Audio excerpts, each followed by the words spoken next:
السلام عليكم ورحمة الله.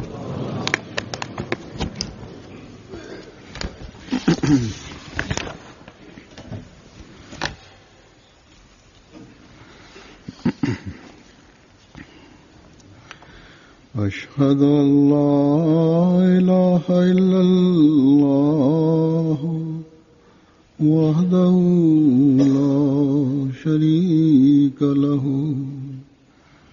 وأشهد أن محمدا عبده ورسوله أما بعد فأعوذ بالله من الشيطان الرجيم بسم الله الرحمن الرحيم الحمد لله رب العالمين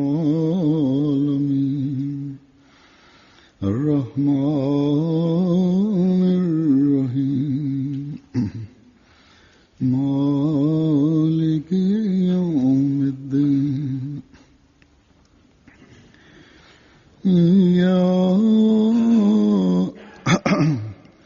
إياك نعبد وإياك نستعين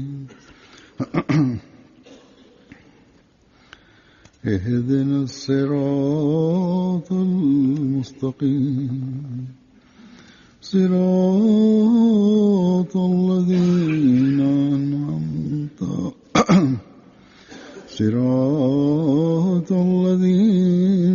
أنعمت عليهم غير المغضوب عليهم ولا الضالين. நான் கடந்த 2 ஜும்மாக்களாக செயல் சீர்திருத்தம் தொடர்பான விஷயங்களை எடுத்துரைத்து வருகின்றேன். கடந்த ஜும்மாவில் ஹஜ்ரத் மஸீஹ் மவ்ஊத் அலைஹிஸ்ஸலாத்து வஸ்ஸலாம் அவர்கள் இது தொடர்பாக நமக்கு அளித்த போதனைகளின் ஒரு சில விஷயங்களை கேள்வி வடிவில் எடுத்துரைத்தேன். அதில் ஹஜ்ரத் மஸீஹ் மவ்ஊத் அலைஹிஸ்ஸலாத்து வஸ்ஸலாம் அவர்கள் நமக்கு அளித்த போதனைகள் தொடர்பாக நாம் இதனை செய்கின்றோமா இல்லையா என கேள்வி பதில் வடிவில் கேட்டிருந்தார்கள் என எடுத்துரைத்தேன். மேலும் நமது செயல் சீர்திருத்தம் இந்த ஒரு சில விஷயங்களை பேணுவதனால் மட்டும் நிறைவேறிவிடாது. இஸ்லாமிய போதனைகளுக்கு பல்வேறு பிரிவுகள் இருக்கின்றன. திருக்குர்ஆன் நமக்கு எண்ணற்ற கட்டளைகளை வழங்கியுள்ளது. இதனை ஹஜ்ரத் மஸீஹ் மவ்ஊத் அலைஹிஸ்ஸலாத்து வஸ்ஸலாம் அவர்கள் தமது போதனைகளில் நமது சீர்திருத்தத்திற்காக மிகவும் தெளிவாக விஷயங்களை கூறியுள்ளார்கள். அன்னார் ஓரிடத்தில் கூறுகின்றார்கள், நான் உண்மையாகவே உங்களிடம் கூறுகின்றேன், எவர் ஒருவர் திருக்குர்ஆனின் 700 கட்டளைகளில் ஒரு சிறிய கட்டளையை கூட மறுப்பாரோ அவர் ரட்சிப்பின் வாயிலை தனது கையினால் தானே மூடிக்கொள்வோர் ஆவார். ஆக இது நாம் அச்சப்பட வேண்டிய இடமாகும். நாம் நமது ஒவ்வொரு செயலையும் ஒவ்வொரு அடியையும் மிகவும் கவனத்துடன் செய்ய வேண்டிய, எடுத்து வைக்க வேண்டிய அவசியம் உள்ளது. ஹஜ்ரத் மஸீஹ் மவ்ஊத் அலைஹிஸ்ஸலாத்து வஸ்ஸலாம் அவர்களின் வருகையின் நோக்கம் நம்மீது திருக்குர்ஆனின் ஆட்சியினை நிலைபெற செய்வதாகும். மேலும் நபிகள் நாயகம் ஸல்லல்லாஹு அலைஹி வஸல்லம் உடைய முன்மாதிரி மற்றும் சுன்னத்தின்படி நம்மை செயல்பட வைப்பதாகும் என நான் கடந்த குத்பாவில் எடுத்துரைத்தேன். இந்த நோக்கத்தினை அடைவதற்காக அன்னார் நமக்கு மீண்டும் மீண்டும் கவனமூட்டி இருக்கின்றார்கள். நாம் நேர்மையுடன் நம்மை ஆராய்ந்து பார்த்தால் நான் ஏற்கனவே கூறியது போன்று நமது செயல் சீர்திருத்தம் ஹஜ்ரத் மஸீஹ் மவ்ஊத் அலைஹிஸ்ஸலாத்து வஸ்ஸலாம் அவர்கள் கூறிய இந்த விஷயங்களை கேட்டு சில நாட்களுக்கு மட்டும் ஏற்படுகின்றது. பிறகு மீண்டும் பழைய இடத்திற்கு நம்மில் பெரும்பாலர் திரும்பிவிட ஆரம்பித்து விடுகின்றனர்.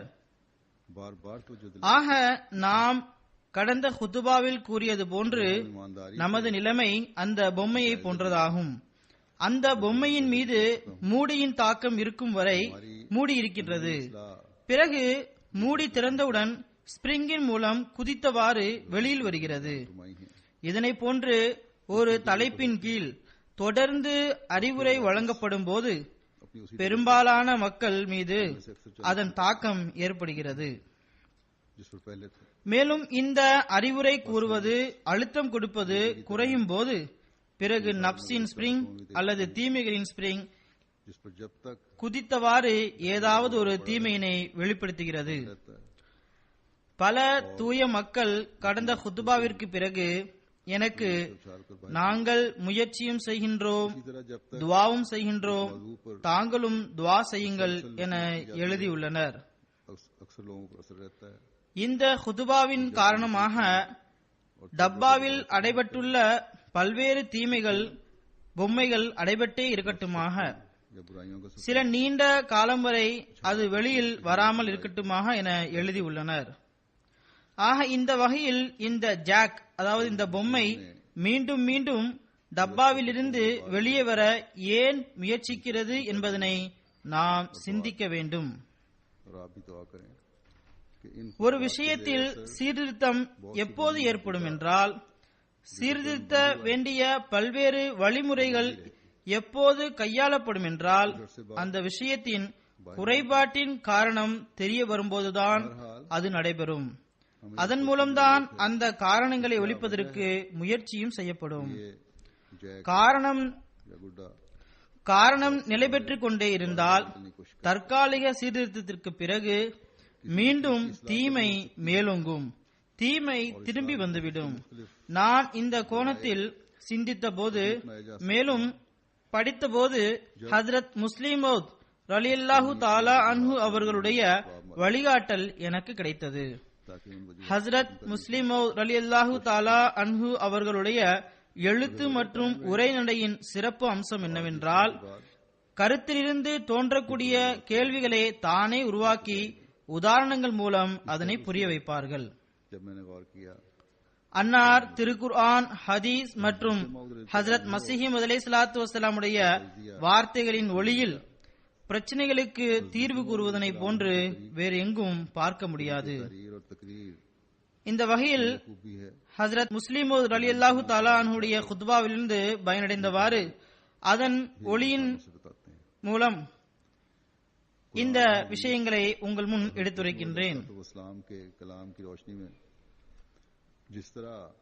செயல்களை சீர்திருத்தத்திற்கு தடையாக நிற்கக்கூடிய விஷயங்கள் அல்லது தாக்கத்தை ஏற்பட விடாமல் தடுக்கக்கூடிய விஷயத்தில் முதல் விஷயம், மக்கள் பாவங்களில் சில சிறிய பாவங்கள் என்றும் சில பெரிய பாவங்கள் என்றும் கருதுவதாகும். அதாவது மக்கள் சுயமாகவோ அல்லது ஆலிம்களின் கூற்றின் தாக்கத்தின் காரணமாகவோ சில பாவங்கள் சிறியது என்றும் சில பாவங்கள் பெரியது என்றும் தீர்மானித்துள்ளனர். இந்த விஷயம்தான் செயல் சீர்திருத்தத்தில் தடையாக இருக்கக்கூடியது ஆகும். இதன் மூலம் மனிதனுக்கு தீமை செய்வதற்கு தைரியம் பிறக்கின்றது. இதன் மூலம் தீமை மற்றும் பாவத்திலிருந்து தவிர்த்திருப்பதன் முக்கியத்துவம் நிலை பெறுவதில்லை. இதன்படி சிறிய பாவங்கள் செய்தால் பிரச்சனை ஒன்றும் இல்லை அல்லது இதற்கு பெரிய தண்டனை ஒன்றும் கிடையாது என்று மக்கள் கருதுகின்றனர். ஹஜ்ரத் மஸீஹ் மவ்ஊத் அலைஹிஸ்ஸலாத்து வஸ்ஸலாம் அவர்கள் கூறுகின்றார்கள், ஒருவர் நோய்வாய்ப்பட்டால் அந்த நோய் சிறியதாக இருந்தாலும் பெரியதாக இருந்தாலும் அந்த நோய்க்கு மருந்து எடுக்கப்படவில்லை என்றால், மருத்துவத்திற்காக கஷ்டப்படவில்லை என்றால் நோயாளி குணமடைய மாட்டார். ஒரு சிறிய கரும்புள்ளி முகத்தில் தோன்றி மிகவும் கவலைக்கு உள்ளாக்கி விடுகிறது. அது சிறிது சிறிதாக வளர்ந்து முழு முகத்தையும் கருப்பாக்கி விடக்கூடாது என கவலையை ஏற்படுத்துகிறது.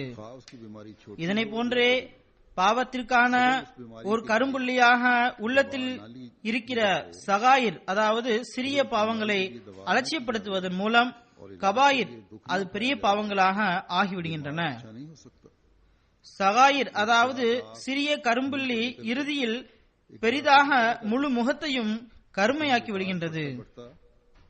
ஆக இந்த விஷயத்தை எப்போதும் நினைவில் கொள்ள வேண்டும். மனிதன் எந்த பாவத்தையும் சிறிதாக கருதக்கூடாது. छोटे गुनाह सहलंगारी से இது சாதாரண ஒரு பாவம் என்ற சிந்தனை ஏற்பட்டுவிட்டால் பிறகு நோயின் விதை அழியாமலேயே बढ़कर आखिरकार இருக்கும். कुल मुंह को மேலும் நிலைமைக்கேற்ப இந்த சிறிய பாவங்களும் பெரிய பாவங்களாக ஆகிவிடுகின்றன. ஆக இந்த வகையில் நாம் அனைவரும் நம்மை ஆராய வேண்டும். क्योंकि जब ये सोच அல்லாஹ் தாலா ஒவ்வொரு சிறிய பாவங்களுக்கும் பெரிய பாவங்களுக்கும் கேள்வி கணக்கும் தண்டனையும் வைத்துள்ளான். बीमारी का बीज जाया नहीं होता. நபியல்லாயம் ஸல்லல்லாஹு அலைஹி வஸல்லம் அவர்கள் சிறிய பெரிய பாவங்களை பற்றி நன்மைகளை பற்றி என்ன விளக்கம் கூறியுள்ளார்கள் என அன்னாரது வாழ்வினை பார்த்தோம் என்றால், सबको अपने அன்னார் பல்வேறு சந்தர்ப்பங்களில் பல்வேறு மக்களுக்கு பல்வேறு கருத்துக்களை கூறியுள்ளார்கள். बाज पुरस्कार ஒருவர் அன்னாரிடம் பெரிய நன்மை எது என கேட்டபோது அவரிடம் தாய் தந்தையருக்கு சேவை செய்வது மிகப்பெரிய நன்மையாகும் என கூறினார்கள். की तरफ देखते हैं. ஒரு நபர் அன்னாரிடம் பெரிய நன்மை எது என கேட்டதற்கு அவரிடம் உமக்கு தஹஜ்ஜுத் தொழுவது என்பது மிகப்பெரிய நன்மையாகும் என கூறினார்கள். वजाहत फरमाई வேறு ஒருவர் அன்னாரிடம் பெரிய நன்மை எது என கேட்டபோது அன்னார் அவரிடம் आपके मुख्तलिफ நீர் ஜிஹாதில் பங்கு பெறுவதுதான் உமக்கு மிகப்பெரிய நன்மையாகும் என கூறினார்கள். की बड़ी नेकी किया ஆக இதிலிருந்து பெரிய நன்மை என்பது பல்வேறு சந்தர்ப்பங்களில் பல்வேறுபட்ட மக்களுக்கு பலவாக இருக்கிறது என நிரூபணமாகிறது. बड़ी नेकी के बारे में पूछने पर फरमाते हैं ஜிஹாத் செய்வதன் कि तहज्जुद நன்மை தொடர்பாக நான் இதனையும் எடுத்துரைக்கின்றேன். அதாவது நாம் ஜிஹாத் செய்ய மாட்டோம் என நம் மீது ஆட்சேபனை செய்யப்படுகிறது. हैं இஸ்லாத்தின் மீது நாலாபுரத்திலிருந்தும் வாளினால் தாக்கப்பட்ட அந்த காலத்தில் साबित हुआ வாளினை கொண்டு ஜிஹாத் செய்வதுதான் மிகப்பெரிய நன்மையாக இருந்தது. और मुख्तलिफ அதில் தகுந்த காரணமின்றி கலந்து கொள்ளாத மக்களை அல்லாஹ் தண்டனைக்குரியவர்கள் என கூறியுள்ளான். के बारे में ஆனால் மசீஹ் மவ்ஊத் அலைஹிஸ்ஸலாத்து வஸலாமுடைய காலத்தினை பற்றி நபியல்லாஹிம் ஸல்லல்லாஹு அலைஹி வஸல்லம் அவர்கள் மசீஹ் மவ்ஊத் யஸவுல் ஹர்ப் அதாவது போரை நிறுத்துவார் என கூறியுள்ளார்கள். ஏனென்றால் तो तलवार இஸ்லாம் மார்க்கத்தின் மீது தொடுக்கப்படும் தாக்குதலின் கோணம் மாறிவிடும். में बगैर किसी இஸ்லாம் மார்க்கம் என்ற ரீதியில் வாளினால் தாக்கப்பட மாட்டாது. மாறாக பிரசுரங்கள், பிரஸ், ஊடகங்கள் மேலும் இதுபோன்ற ஆயுதங்களை கொண்டு இஸ்லாத்தின் மீது தாக்குதல் நடத்தப்படும். இதனால் ஹசரத் மசீஹ் மவ்ஊத் அலைஹிஸ்ஸலாத்து வஸ்ஸலாம் அவர்களும் அவர்களது ஜமாத்தும் எதிரிகள் தாக்குதலுக்காக பயன்படுத்திய அதே ஆயுதங்களையே பயன்படுத்துவார்கள். இந்த விஷயத்தை கண்முன் நிறுத்தியவாறு ஹசரத் மசீஹ் மவ்ஊத் அலைஹிஸ்ஸலாத்து வஸ்ஸலாம் அவர்கள் தனது ஒரு கவிதை வரியில் தீன் கே லியே ஹராம் ஹை அப் ஜங் வ ஜிதால், அதாவது தற்போது மார்க்கத்திற்காக போரிடுவது தடுக்கப்பட்டிருக்கிறது என கூறியுள்ளார்கள். प्रेस मीडिया ஆக ஒரு காலத்தில் வாளினால் போரிடுவது நன்மை என கருதப்பட்டதற்கு காரணம் அந்த காலத்தில் இஸ்லாம் வாளின் தாக்குதல் மூலம் அழிக்கப்பட்டுக் கொண்டிருந்தது. மேலும் அதற்கான முயற்சியும் மேற்கொள்ளப்பட்டு வந்தது. அதனால் வாளினால் ஜிஹாத் செய்வது நன்மையாகவும் அவசியமாகவும் கருதப்பட்டது. अपने एक शेर में फरमाया है ஆனால் தற்பொழுது அது நன்மையாக இல்லை, மாறாக தடுக்கப்பட்டுள்ளது. गोया ये तलवार இஸ்லாத்தின் எதிரிகள் இஸ்லாத்திற்கு எதிராக வாளை ஏந்தாதவரை அது ஹராமாக்கப்பட்டு விட்டது. कि इस्लाम को तलवार के ஆக தற்பொழுது और कोशिश நன்மையான அனுமதிக்கப்பட்ட ஜிஹாத் திருக்குர்ஆனுடைய போதனைகளை பரப்பக்கூடிய ஜிஹாத் ஆகும், அறிவிற்கான ஜிஹாத் ஆகும். பிரஸ், மீடியா, லிட்ரேச்சர் மூலமாக இஸ்லாத்தின் அழகிய போதனையை பரப்ப வேண்டிய ஜிஹாத் ஆகும். इस्लाम मुखालिफ ताकतें ஒருவர் தனது குறைவான அறிவின் காரணத்தினால் அல்லது வேற ஏதாவது காரணத்தினால் நேரடியாக இந்த ஜிஹாதில் பங்கு பெற முடியவில்லை என்றால் அவருக்கு நூல்களை பரப்புவதற்காக தப்லீக் பணிகளுக்காக பொருள் தியாகம் என்ற ஜிஹாத் இருக்கின்றது. இந்த ஜிஹாத் செய்யக்கூடியவர் தனது மனைவி மக்களுக்குரிய உரிமைகளை செலுத்தக்கூடியவராக இல்லை என்றால், அவர்களை கவனத்தில் கொள்ளவில்லை என்றால் அவருக்கு மிகப்பெரிய நன்மை இந்த ஜிஹாத் செய்வது அல்ல, மாறாக அவருக்கு பெரிய நன்மை அவர் மீது கடமையாக்கப்பட்ட மனைவி மக்களின் உரிமைகளை நிறைவேற்றுவதே ஆகும். மனைவி மக்களுக்கு அவர்களது உரிமைகளிலிருந்து விலக்குவது, அவர்களது கல்வியின்பால் கவனம் செலுத்தாமல் இருப்பது, அதிலிருந்து விலக்குவது என்பது இப்படிப்பட்ட மக்களை இது குற்றம் புரிந்தவனாக ஆக்கிவிடுகின்றது. நபிகள் நாயகம் ஸல்லல்லாஹு அலைஹி வஸல்லமுடைய காலத்தில் ஜிஹாதுடைய கடமை இருந்தும் கூட நான் ஏற்கனவே கூறியது போன்று நபிகள் நாயகம் ஸல்லல்லாஹு அலைஹி வஸல்லம் அவர்கள் தாய் தந்தையருக்கு சேவை செய்வதனை மிகப்பெரிய நன்மையாக கூறியிருக்கிறார்கள். ஆக ஒவ்வொரு மனிதருக்கும் ஒவ்வொரு சந்தர்ப்பத்திற்கும் நிலைமைக்கும் ஏற்ப பெரிய நன்மை என்பது வெவ்வேறாக இருக்கின்றது. இதனை போன்று தவறான வகையில் பணத்தை செலவழிப்பதும் ஒரு தீமையாக இருப்பதனை நாம் பார்க்கின்றோம். இது தடை செய்யப்பட்ட ஒன்றாகும். இன்றைய காலத்தில் சூதாட்ட இயந்திரங்கள் உள்ளன. பல்வேறு வகையில் சூதாட்டங்கள் நடைபெறுகின்றன. பலர் லாட்டரி சீட்டு வாங்குவதனை வாடிக்கையாக கொண்டுள்ளனர். சூதாட்ட எந்திரத்திற்கு செல்கின்றனர், பொதுவாகவும் சூதாடுகின்றனர். ஆனால் அவர்கள் தமது வாழ்வில் மக்களிடம் பொய் பேசுவதில்லை, அநீதி இழைப்பதில்லை, கொலை செய்வதில்லை. இதனால் இப்படிப்பட்ட மக்கள் இந்த தீமைகளை பெரிய தீமைகளாக கருதுகின்றனர். ஆனால் சூதாடுவது, தவறான காரியத்தில் பணம் செலவழிப்பதனை, வீணாக்குவதனை இவர்கள் தீமையாக கருதுவதில்லை.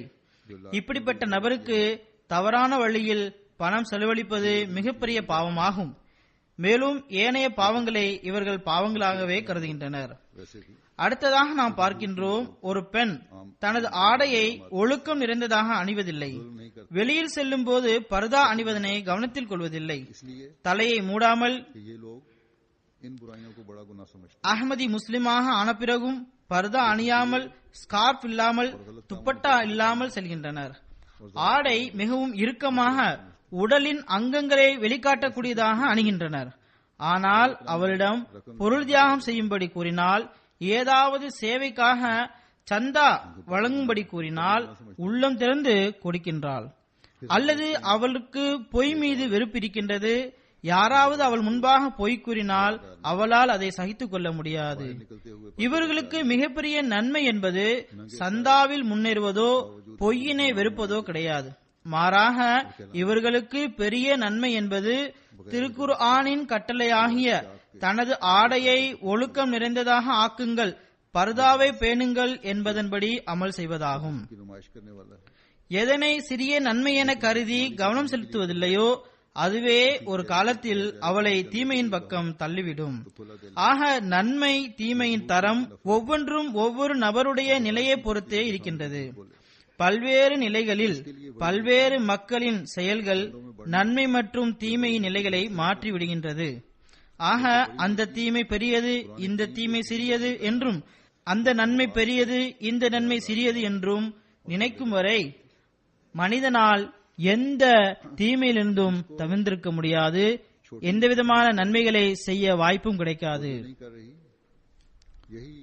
நமது கண்முன் எப்போதும் இந்த விஷயங்கள் இருக்க வேண்டும். அதாவது எந்த செயலை விடுவதற்கு மனிதனுக்கு ஆற்றல் இல்லையோ அது மிகப்பெரிய தீமையாகும். அதனை விடுவது மிகவும் கஷ்டமாக இருக்கும். அது மனிதனுடைய பழக்கத்தில் இணைந்திருக்கக்கூடியதாக இருக்கும். எதனை செய்வது மனிதனுக்கு கடினமானதாக இருக்குமோ அதுவே மிகப்பெரிய நன்மையாகும். அதாவது பல்வேறு தீமைகள் ஒருவருக்கு பெரியதாகவும் மற்றவருக்கு சிறியதாகவும் இருக்கின்றன.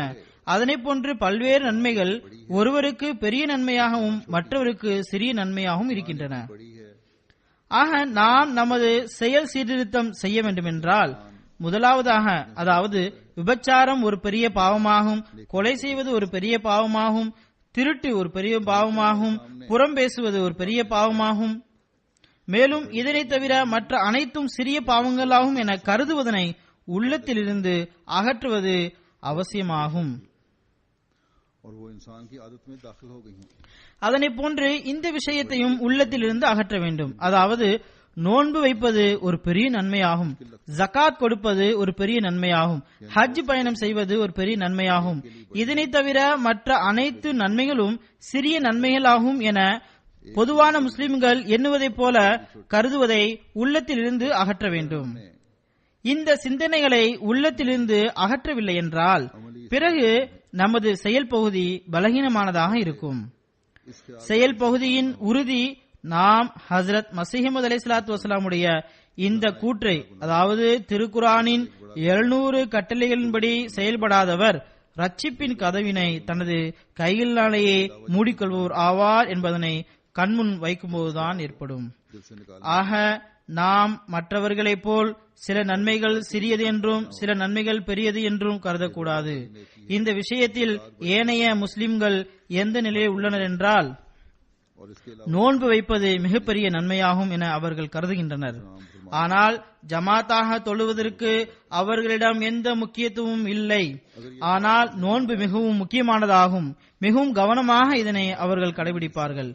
எவர் மீது ஜகாத் கொடுப்பது கடமையாக உள்ளதோ அவர் ஜகாத்தை மிச்சப்படுத்த முயற்சிப்பார். ஆனால் அவர் கண்டிப்பாக நோன்பு நோற்பார். ஏனென்றால் அவர் நோன்பு வைக்கவில்லை என்றால் அது அவருடைய பார்வையில் மாபெரும் குற்றமாகும். हुक्मों पर ஜகாத் தொகையை மிச்சப்படுத்த ஒரு காலத்தில் பாகிஸ்தானில் நிலைமை இவ்வாறு இருந்தது. இப்போது என்ன நிலைமை என்று தெரியவில்லை. அதாவது 1974 அகமதிகள் சட்டத்தின் அடிப்படையில் முஸ்லிம் அல்லாதவர்களாக அறிவிக்கப்பட்டனர். பாகிஸ்தான் அரசு வருடத்தின் கடைசியில் ஜகாத் கடமை ஆனவர்களுக்கு அவர்களது பேங்க் அக்கவுண்டில் இருந்து நேரடியாக ஜகாத் தொகையை பலவந்தமாக எடுத்துக்கொள்ளும். ஆனால் அகமதிகள் முஸ்லிம் அல்லாதவர் என அறிவிக்கப்பட்டதினால் அவர்களிடமிருந்து ஜகாத் வசூலிப்பது கடமையாக இருக்கவில்லை. இதன்படி பேங்கில் அக்கவுண்ட் வைத்துள்ள அகமதி அல்லாதவர்கள் ஜகாத் தொகையை மிச்சப்படுத்த பேங்க் ஃபார்மில் தன்னை காதியானி அகமது என எழுதி வந்தனர். இதுதான் இவர்களது ஈமானின் நிலையாகும். இவர்களது பார்வையில் அகமதிகள் காஃபிர் ஆவார்கள். ஆனால் காசை மிச்சப்படுத்துவதற்காக நேரம் வந்தவுடன் தன்னை இந்த காபிர்களுடன் இணைத்துக் கொண்டனர். இன்றைய நாட்களின் நிலைமை எவ்வாறு உள்ளது என்பது தெரியவில்லை. ஆனால் ஒரு காலகட்டத்தில் அவ்வாறுதான் இருந்தது. 1974 के बाद जब இந்த நிலையில் நன்மை மற்றும் தீமையின் தரங்களை நிர்ணயிப்பதற்கு இறைவன் பக்கம் அவர்கள் பார்ப்பதில்லை, அவனது ரசூலின் பக்கம் பார்ப்பதில்லை. மாறாக பெயர்தாங்கி மார்க்க சட்ட வல்லுநர்கள், முஃப்திகள் மற்றும் ஆலிம்களின் பின்னால் செல்கின்றனர். वो क्योंकि हुकूमत साल के आखिर पर ஹஜ்ரத் மசீஹ் அலைஹிஸ்ஸலாத்து வஸலாமுடைய ஒரு சம்பவத்தை ஹஜ்ரத் முஸ்லிம் ரலியல்லாஹு தஆலா அன்ஹு அவர்கள் கூறினார்கள். हिंदियों पर ஒரு முறை ரமலான் மாதத்தில் ஹஜ்ரத் மசீஹ் அலைஹிஸ்ஸலாத்து வஸலாம் அவர்கள் அமிர்தசரஸ் பயணம் மேற்கொண்டார்கள். घास से बचने அப்போது சொற்பொழிவாற்றுவதற்கு ஒரு வாய்ப்பு கிடைத்தது. बैंक फार्मों அன்னார் உரை நிகழ்த்தி கொண்டிருக்கும் வேளையில் அன்னாருடைய தொண்டை காய்ந்து போனது. है इनकी இதனை கண்ட ஒரு நண்பர் தேநீர் குவளையை அன்னாருக்கு கொடுத்தார். அன்னார் அதனை தடுத்தார்கள். சிறிது நேரத்திற்கு பிறகு மீண்டும் அதே போன்று கஷ்டம் ஏற்பட்டது. மீண்டும் அந்த நபர் கவலையுடன் அந்த தேநீர் குவளையை கொடுத்தார். அன்னார் அதனை தடுத்தார்கள். தனது கையினால் வேண்டாம் என சைகையும் காட்டினார்கள். ஆனால் மீண்டும் தொண்டை காய்ந்து போனது. कवर करने के लिए பிறகு மூன்றாவது முறையாக அந்த நபர் தேநீர் குவளையை அன்னாருக்கு கொடுத்தார். அப்போது ஹஜ்ரத் மசீஹ் அலைஹிஸ்ஸலாத்து வஸலாம் அவர்கள், நான் இதனை வாங்கவில்லை என்றால் நான் காட்டுவதற்காக அவ்வாறு செய்கின்றேன் என்றும், பயணத்தில் நோன்பு வைக்க வேண்டாம் என்ற சலுகை இருந்தும் மக்களுக்கு காட்டுவதற்காக அதனை கடைபிடிக்கவில்லை என்றும் மக்கள் கருதிவிடக் கூடாது என்பதற்காக அவரிடமிருந்து அதனை வாங்கி குடித்தார்கள். एक सफर पर थे இதனை கண்ட ஜமாத் அல்லாதவர்கள், பாருங்கள், இவர் தன்னை மஹதி என்று வாதம் புரிகின்றார், ஆனால் ரமலான் மாதத்தில் நோன்பு கூட வைக்கவில்லை என கூச்சலிட்டனர். के दौरान आपके गले அந்த மக்களின் பார்வையில் இறைவனுடைய கட்டளைக்கு எதிராக இருப்பினும் நோன்பை கடைபிடிக்க வேண்டும் என்பது முக்கியத்துவம் வாய்ந்ததாகும். ने उसे हटा दिया. थोड़ी देर बाद फिर तकलीफ ஹஜ்ரத் முஸ்லிம் மௌத் ரலியல்லாஹு தஆலா அன்ஹு அவர்கள் கூறுகின்றார்கள், இவர்களில் 90% பேர் தொழாதவர்கள் ஆவர், हटा दिया. தொழுகையை கடைபிடிக்காதவர்கள் ஆவர். इशारा भी किया 99% பேர் பொய் கூறக்கூடியவர்கள், ஏமாற்றக்கூடியவர்கள், கொள்ளையடிக்கக்கூடியவர்கள் ஆவர். खुशकी का एहसास ஆனால் அவர்களில் तो फिर நிச்சயமாக 99% பேர் நோன்பாளியாக இருந்திருப்பார்கள் என்பதும் உண்மைதான். मसीह अलैहिस्सलाम ने गाल बंद ஏனென்றால் அவர்களது பார்வையில் நோன்பு மிகப்பெரிய நன்மையாக கருதப்படுகின்றது. कर रहा हूँ. ஆனால் அவர்கள் நபிகள் நாயகம் ஸல்லல்லாஹு அலைஹி வஸல்லம் அவர்கள் கூறியதனை போன்று நோன்பு நோற்பதில்லை. பொய் கூறக்கூடியவர்கள், புறம் பேசக்கூடியவர்கள், தீய வார்த்தையை பேசக்கூடியவர்கள் इसे ले போன்றவர்களது நோன்பு இறைவனது பார்வையில் நோன்பாக கருதப்படாது. அவர்கள் வெறும் பசியும் தாகமும் ஆக இருக்கக்கூடியவர்கள் ஆவார்கள். और रमजान के महीने में रोजा நாம் ஆராய்ந்து பார்த்தால் முஸ்லிம்களின் பெரும்பான்மையாளரின் நிலை இந்த தரத்தின்படி பசியும் தாகமுமாக இருக்கக்கூடியதாக இருக்கின்றது. இவ்வாறு பசியும் தாகமுமாக இருப்பது அவர்களது பார்வையில் மிகப்பெரிய நன்மையாகும். அவர்களது கடமையை நிறைவேற்றுவதற்கு இது போதுமானதாகும், அல்லது அவர்களது பார்வையில் பெரிய நன்மைகளாக இருக்கின்ற மேலும் சில நன்மைகளை இதனுடன் இணைத்துக் கொள்வார்கள். மேலும் இதனையே தனது பாவ மன்னிப்பிற்கு போதுமானதாக கருதுவார்கள். இப்படிப்பட்ட மக்கள் உலகில் நன்மையை நிலைபெற செய்யக்கூடியவர்களாக திகழவும் மாட்டார்கள், தீமையின் தரத்தை நிலைநிறுத்தவும் மாட்டார்கள். उनमें से 99% यकीनन அவர்கள் சுயமாகவே பெரிய நன்மைகள், சிறிய நன்மைகள் மற்றும் பெரிய தீமைகள், சிறிய தீமைகள் ஆகியவற்றின் தரத்தை ஏற்படுத்தி உள்ளார்கள். இறுதியில் இவர்களது பார்வையில் பெரிய நன்மையாக உள்ளதனை கடைபிடிக்க முயற்சிப்பார்கள். மேலும் எந்த தீமையை சிறிதாக கருதுவார்களோ அதனை எதிர்க்க தயாராகவும் இருக்க மாட்டார்கள். गाली देता है खुदा ताला के नजदीक அந்த தீமையினை விடாமல் இருப்பது என்பது அதற்கு எதிராக போட்டியிட முடியவில்லை என்பதாகும். இவ்வாறு ஒரு தீமையிலிருந்து மற்றொரு தீமையினுள் தள்ளப்பட்டு கொண்டே செல்வார்கள். ஆனால் இஸ்லாம் எதனை செய்வது கடினமானதாக இருக்கிறதோ அதனை நன்மை என கூறுகிறது. அது ஒவ்வொருவருக்கும் வேறுபட்டதாகும். மேலும் எந்த தீமையிலிருந்து விலகியிருப்பது கடினமோ அதனை பெரிய நன்மையாக கூறுகிறது. ஆக நாம் நம்மை சீர்திருத்த வேண்டுமென்றால் இதனை எப்போதும் கண்முன் நிறுத்த வேண்டும். அதாவது ஒவ்வொரு நன்மையும் செய்வதற்கும் ஒவ்வொரு தீமையிலிருந்து தவிர்த்திருப்பதற்கும் முயற்சி செய்ய வேண்டும். நாம் ஏற்படுத்தியுள்ள தரங்கள் நம்மை நன்மையில் முன்னேறக்கூடியவர்களாக, தீமையிலிருந்து விலகி இருக்கக்கூடியவர்களாக ஆக்காது. சில சமயங்களில் மனிதன் இவ்வாறு சுயமாக விளக்கங்களை கொடுத்து சில தீமைகளை விட வேண்டும், சில தீமைகளை விடக்கூடாது என்றும், சில நன்மைகளை செய்ய வேண்டும், சில நன்மைகளை செய்ய வேண்டாம் என்றும் கருதி தன்னை இழப்பிற்கு ஆளாக்கிக் கொள்கின்றான். சிறிதாக தென்படக்கூடிய நன்மைகள் கவனக்குறைவின் காரணமாக நன்மைகள் செய்வதிலிருந்தே விலக்கி விடுகின்றது. மேலும் பெரும்பாலும் சாதாரணமாக தென்படக்கூடிய தீமைகள் சரி செய்ய முடியாத இழப்பை ஏற்படுத்தி ஆன்மீகத்தை அழித்து விடுகின்றது.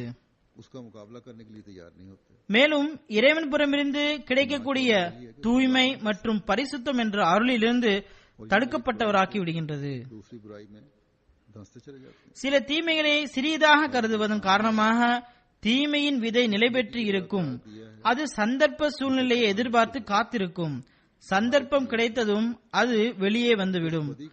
ஆக மிகவும் கவனத்துடன் செயல்படுவது அவசியமாகும்.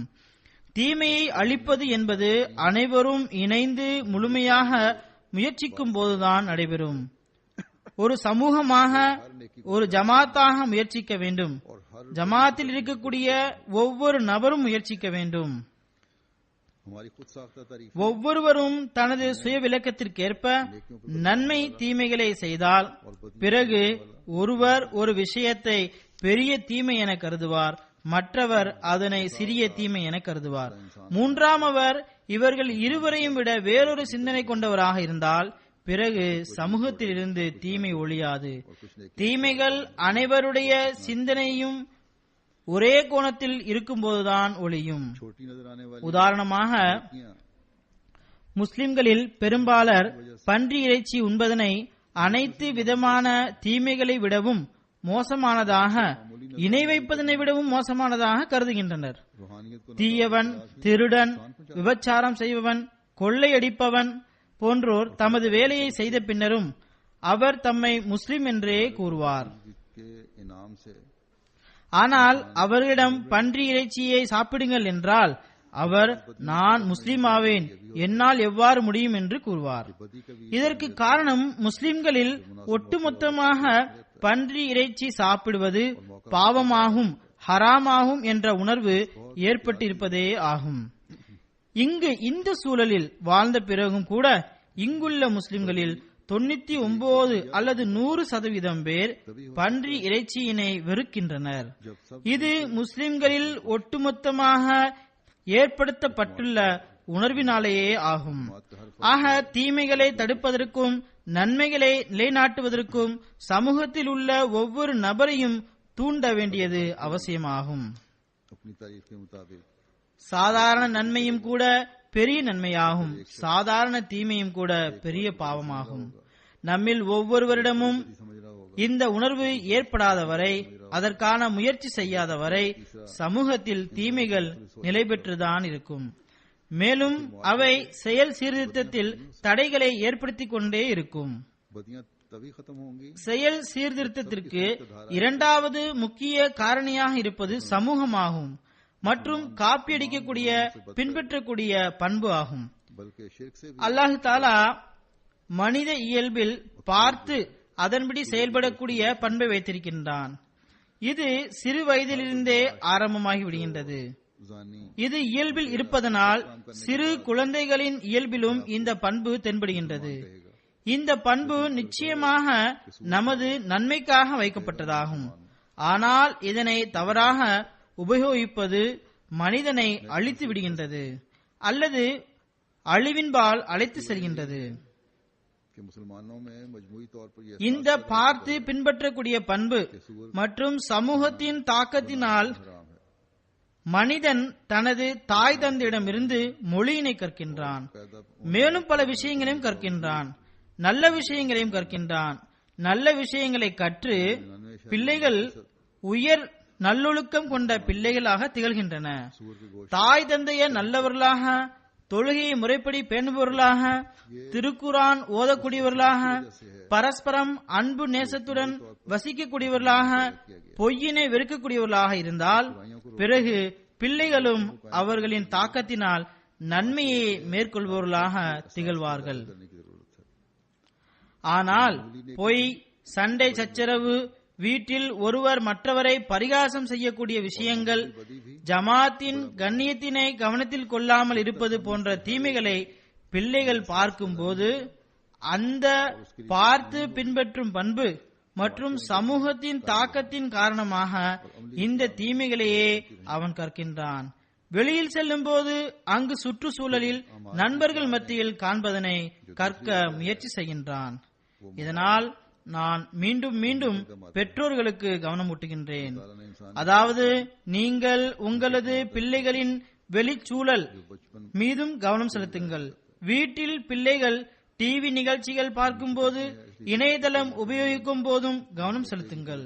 ये नकल का मादा है அடுத்து இந்த விஷயத்தின் மீதும் கவனம் செலுத்துவது அவசியமாகும். அதாவது பிள்ளைகளுக்கு தர்பியத்து வழங்க வேண்டிய வயது மிகவும் சிறிய பிள்ளைகளாக இருக்கும் போதே ஆரம்பித்து விடுகின்றது. இதனை எப்போதும் நினைவில் கொள்ளுங்கள். பிள்ளை பெரியவனாக ஆன பிறகு தர்பியத் கொடுக்கலாம் என நினைக்காதீர்கள்.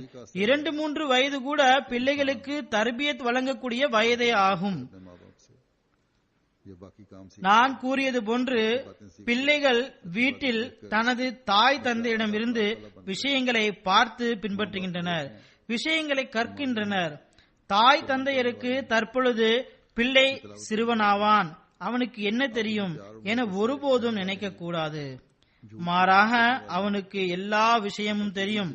அவன் உங்களது ஒவ்வொரு அசைவையும் பார்க்கின்றான். புரியாமலே அந்த விஷயங்களை அவனது மூளையில் பதித்து வைக்கின்றான். பிறகு ஒரு காலகட்டத்தில் அதனை பின்பற்ற தொடங்கிவிடுகின்றான். जमाती वकार का भी ख्याल न रखना பெண் பிள்ளைகள் या इससे விளையாடும் போது தனது தாயை போன்று ஆடை அணிய முயற்சிப்பார்கள், तो उस नकल அவர்களை போன்று செயல்பட முயற்சிப்பார்கள். பையன்கள் தந்தை போன்று செயல்பட முயற்சிப்பார்கள். தாய் தந்தையிடம் தென்படக்கூடிய நன்மைகளையும் தீமைகளையும் அவர்கள் காப்பி அடிப்பார்கள். உதாரணமாக பிள்ளைகள் பெரியவர்களாகும் போது இது நன்மையான காரியங்களாகும், இது தீமையான காரியங்களாகும் என அவர்களுக்கு கற்றுக் கொடுக்கும் போது, எடுத்துக்காட்டாக பொய் பேசுவது தீமையாகும், வாக்குறுதி நிறைவேற்றுவது நன்மையாகும் என கூறப்படும் போது, தனது தாய் தந்தையரிடம் உண்மை பேசுவதற்கான உயர் நல்லொழுக்கத்தினை பார்க்காத பிள்ளைகள், தனது தாய் தந்தையர் வாக்குறுதியை நிறைவேற்றுவதனை பார்க்காத பிள்ளைகள், அவர்கள் கல்வியறிவு என்ற ரீதியில் கண்டிப்பாக புரிந்து கொள்வார்கள்.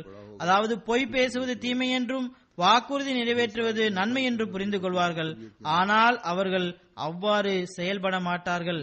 ஏனென்றால் அவர்கள் அவர்களது வீட்டில் இதற்கு எதிரான அமல்களையே பார்த்து வந்துள்ளனர். பிள்ளைகளின் பழக்கம் சிறு வயதிலிருந்தே உறுதியாக இருக்கும். ஆகையால் அவர்கள் பெரியவர்களாக வளர்ந்த பிறகு இதனை ஏற்க மாட்டார்கள். பிள்ளைகள் தனது தாயை தொழுகையில் சோம்பேறியாக இருப்பதனை கண்டால், தந்தை வீட்டிற்கு வந்த பிறகு தாயிடம் தொழுதீர்களா என கேட்டால் அதற்கு இன்னும் தொழவில்லை, தொழுது விடுவேன் என பதில் கூறுகிறாள் என்றால், பிள்ளையும் இதனை பார்த்து இது ஒரு நல்ல பதிலாக இருக்கிறதே, யாராவது என்னிடமும் தொழுது விட்டாயா என கேட்டால் அதற்கு இன்னும் தொழவில்லை, ஆனால் தொழுது விடுவேன் என பதில் கூறுவேன் என்று நினைக்கின்றான்.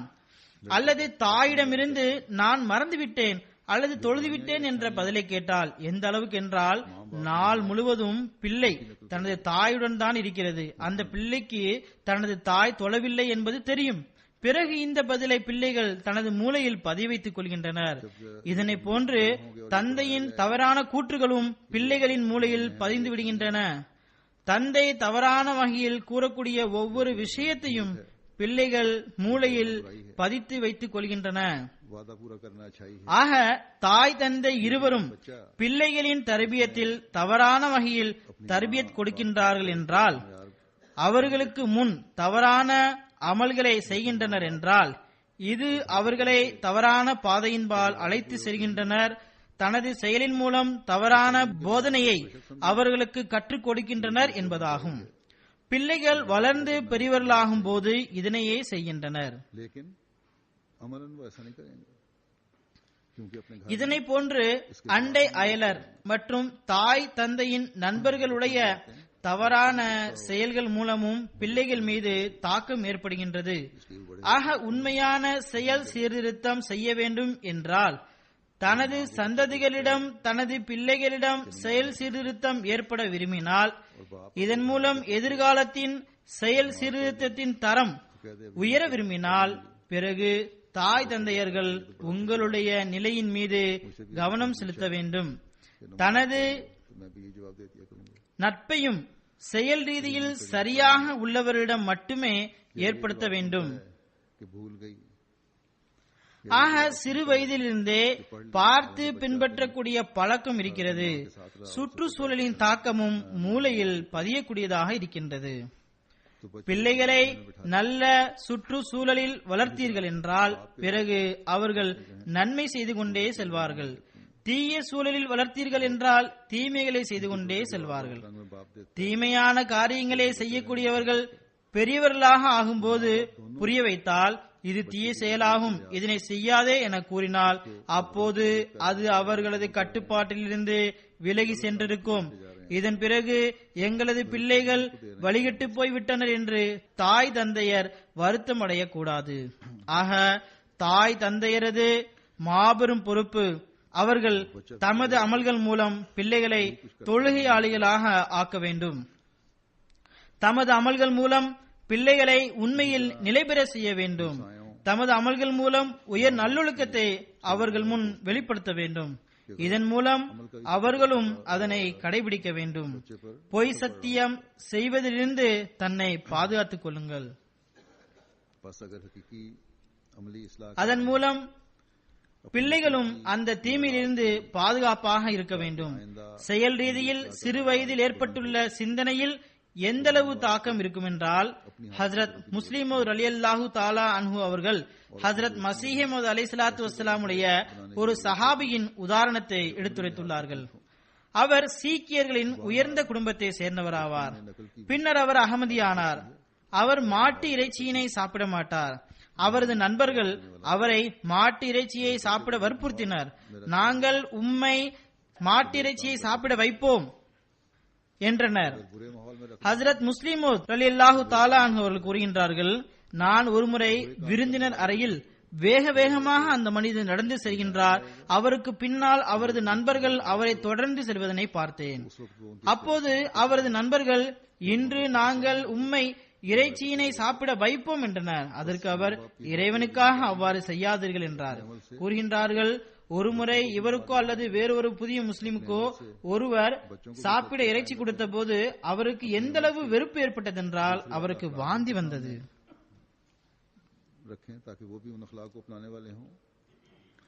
ஆக இது சிறு வயதிலிருந்து மாட்டு இறைச்சியின் மீது வெறுப்பினை ஏற்படுத்தியதன் காரணத்தினாலேயே ஆகும். பெரியவனாக ஆன பிறகும் முஸ்லிம் ஆன பிறகும் அதன் மீது வெறுப்பு நிலை பெற்று இருக்கிறது. அவர் கொள்கையின் அடிப்படையில் தமது கொள்கையை மாற்றிக்கொண்டார், அஹமதியா ஜமாத்தை ஏற்றுக்கொண்டார்.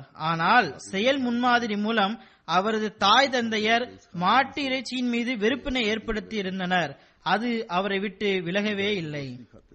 ஹஜ்ரத் முஸ்லிம் ரலியல்லாஹு தஆலா அன்ஹு அவர்கள் கூறுகின்றார்கள், செயல் என்பது தென்படக்கூடியதாகும். ஆகையால் மக்கள் அதனை காப்பியடிக்கின்றனர். பிறகு இந்த விதை வளர்ந்து கொண்டே செல்கின்றது. ஆனால் கொள்கை என்பது கண்ணுக்கு புலப்படாத விஷயமாகும்.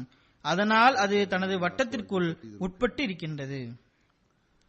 இதற்கான உதாரணம், கொள்கை என்பது பதியம் செய்து இணைக்கப்பட்ட மரத்தை போன்றதாகும். இரண்டு வெவ்வேறு மரத்தினை இணைப்பதன் மூலம் புதியதொரு கிளை வளரும். அதிலிருந்து புதுவிதமான கனி கிடைக்கும். அதனை சரியாக இணைத்தால் இவ்வாறு கனி கிடைக்கும். செயலின் உதாரணம் விதை விதைக்கப்பட்டு வளர்த்த மரத்தை போன்றதாகும். அதனது விதை தானாகவே பூமியில் வேர்கள் விட்டு தட்பவெப்பத்திற்கேற்ப வளர ஆரம்பித்துவிடும். ஆக தீய செயல்கள் பரவுவது என்பது மிகவும் எளிதானதாகும். மேலும் இந்த சுற்றுச்சூழலில் நம்மவர்களின் தீய நடத்தை மூலமும் தீமை பரவுகின்றது, மற்றவர்களின் தீய நடத்தை மூலமும் தீமை பரவுகிறது. அதாவது நன்மை மற்றும் தீமை பரவுவதில் சுற்றுச்சூழலின் தாக்கம் அதிக அளவு உள்ளது. ஆகையால் எப்போதும் இந்த விஷயத்தை நாம் கண்முன் வைக்க வேண்டும். மேலும் சில விஷயங்கள் இருக்கின்றன, வரக்கூடிய காலகட்டங்களில் அதனை எடுத்துரைப்பேன் இன்ஷா அல்லாஹ். அல்லாஹ் நமக்கு நமது செயல் சீர்திருத்தத்தின் பக்கமும் நமது பிள்ளைகளின் செயல் சீர்திருத்தத்தின் பக்கமும் எப்போதும் கவனம் செலுத்துவதற்கு நல்வாய்ப்பினை வழங்குவானாக. இன்று ஒரு வருத்தமான விஷயமும் உள்ளது. நான் தொழுகைகளுக்கு பிறகு ஒரு ஜனாசா தொழுகையை தொழ வைப்பேன். இது சிரியாவை சேர்ந்த மர்ஹூம் ஹாலித் அஹமத் அல் பராக்கி சாஹிபுடையதாகும். ஹாலித் பராக்கி சாஹிப் ஒரு இன்ஜினியர் ஆவார். இவருடைய வயது 37 ஆகும்.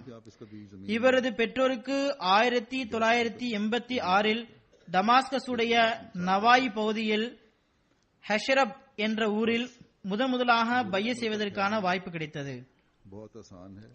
பைய செய்த பிறகு பகைமை மற்றும் மிரட்டலுடன் 1989 6 மாதம் சிறைச்சாலை செல்ல வேண்டியிருந்தது. தற்பொழுது சிரியாவில் நடைபெற்ற பிரச்சனைகளில் 2012 மற்றும் 2013 2 முறை இவரது தந்தை கைது செய்யப்பட்டுள்ளார். ஹாலித் பராக்கி சாஹிபுடைய சகோதர சகோதரிகள் சிறு வயதிலிருந்தே அகமதி ஆவார்கள். இவர் செப்டம்பர் 18 2013 மாலை வேளையில் அங்குள்ள இன்டெலிஜென்சியுடைய ஏஜென்சியின் ஒரு பிரான்ச் சார்பாக கைது செய்யப்பட்டார். அதன் பிறகு இவரை பற்றி எந்தவிதமான செய்தியும் கிடைக்கவில்லை. டிசம்பர் 9 2013 இவரது தந்தையை மிலிட்டரி இன்டெலிஜென்சியுடைய ஒரு பிரான்ச் அழைத்தது. அங்கு அவரது மகனுடைய பேப்பர்ஸ் போன்றவற்றை ஒப்படைத்தது. இவர் அக்டோபர் 28 2013 மரணமடைந்து விட்டார் என கூறப்பட்டது. இன்னா லில்லாஹி வ இன்னா இலைஹி ராஜிஊன். இவரது சடலம் இவரது தந்தையிடம் ஒப்படைக்கப்படவில்லை. ஒருவேளை அழைத்து செல்லப்பட்ட பிறகு அவருக்கு டார்ச்சர் கொடுக்கப்பட்டிருக்கலாம். அதன் காரணமாக அவர் மரணித்திருக்கலாம் என கருதப்படுகிறது. ஹாலித் அல் பராக்கி சாஹிபுடைய நன்மை, இரையச்சம், நன்னடத்தை, மார்க்க போதனைகளை பின்பற்றுவது பற்றி அங்குள்ள பல அகமதிகளும் அகமதி அல்லாதவர்களும் சாட்சி பகிர்ந்துள்ளனர். திருக்குரான் ஓதும் போது இவரது குரல் மிகவும் அழகானதாக இருக்கும். மிகவும் மென்மையான உள்ளம் கொண்ட, மக்களுடன் அனுதாபத்துடன் பழகக்கூடிய, ஒப்படைக்கப்பட்ட பணியை மிகவும் மகிழ்வுடன் செய்யக்கூடியவர் ஆவார். உதவி புரிதல், தூய்மை, ஜமாத் அமைப்பு மற்றும் ஹிலாபத்துடன் அன்பு இவரது சிறப்பு அம்சங்களாக இருந்தது. தனது நாட்டுடன் அன்பு செலுத்தக்கூடியவராகவும் அனைத்து மக்களிடமும் அன்பு செலுத்தக்கூடியவராகவும் இருந்தார். ஒரு உள்ளூர் ஜமாத்தின் தலைவராகவும் இருந்துள்ளார். தற்பொழுது அவர் தாலிமுல் குர்ஆன் வக்ஃபே ஆர்ஜியுடைய செயலராக தொண்டாற்றி கொண்டிருந்தார். இவர் வசிய செய்தவராவார். சந்தாவை முறையாக வழங்கக்கூடியவராவார். लाश भी इनके वालिद साहब को नहीं दी गई। இவரது மனைவியும் அகமதி ஆவார். இவருக்கு 3 பிள்ளைகள் உள்ளனர். மகள் ஷூருக், மகன் அஹமத். இவர்கள் இருவரும் 6 வயதை விட சிறியவர்கள் ஆவர். ஹஸ்ஸாமுதீன் இந்த மகன் அவர் கைது செய்யப்படுவதற்கு ஒரு சில வாரங்களுக்கு முன்புதான் பிறந்துள்ளான். இந்த சிறுவன் வக்ஃபேனவு திட்டத்தில் இருக்கின்றான்.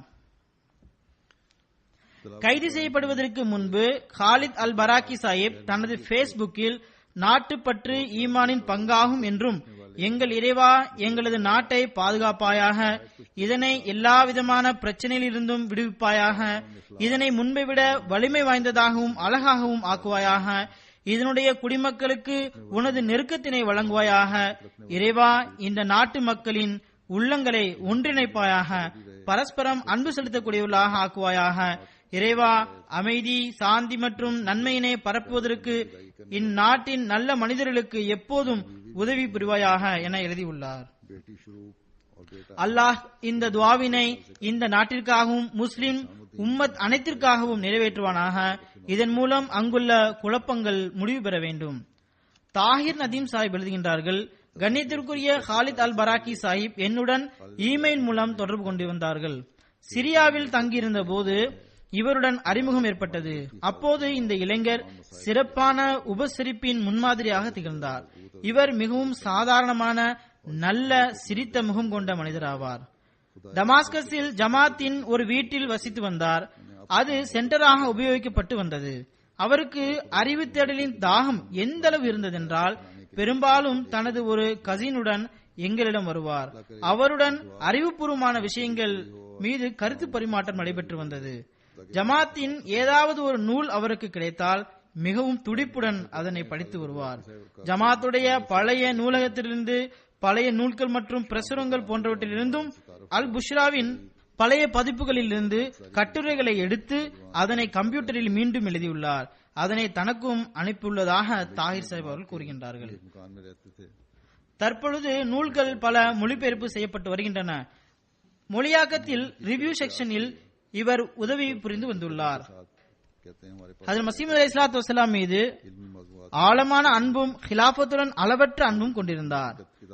மஸீமோ தினம் தொடர்பாக வெளிவந்த அரபி நிகழ்ச்சிகளை கேட்டு மிகவும் உணர்வு பொங்க தனது வாழ்த்து செய்தியை அனுப்பியுள்ளார்.